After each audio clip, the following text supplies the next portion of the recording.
Улици претворени во реки и излеани речни корита. Ваква е сликата по 24-часовниот непрекинат дожд која остави дел од Македонија под вода.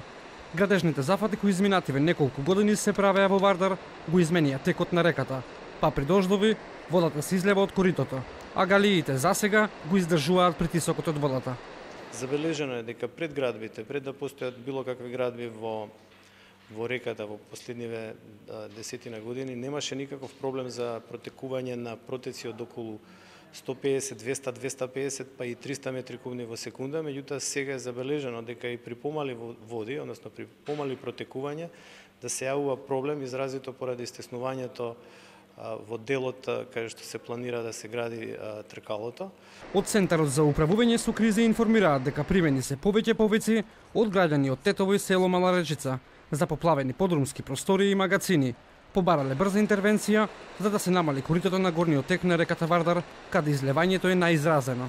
Од град Скопје е побарано браните да го намалат испустот на вода во реките за да се намали водостојот во коритото на горниот тек на Вардар. Граѓаните се револтирани. Велат состојбата е ваква поради долгогодишната негрижа на институциите.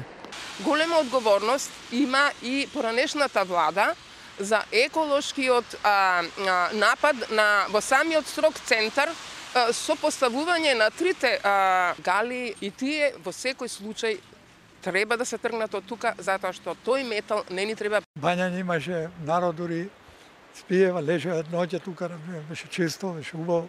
Сега е друго, сега индустријата е таква, што правиме. Надлежните уверуваат дека нивните екипи се на терен и се следи состојбата. Град Скопје е подготвен да се справи со оваа состојба и нема место за паника.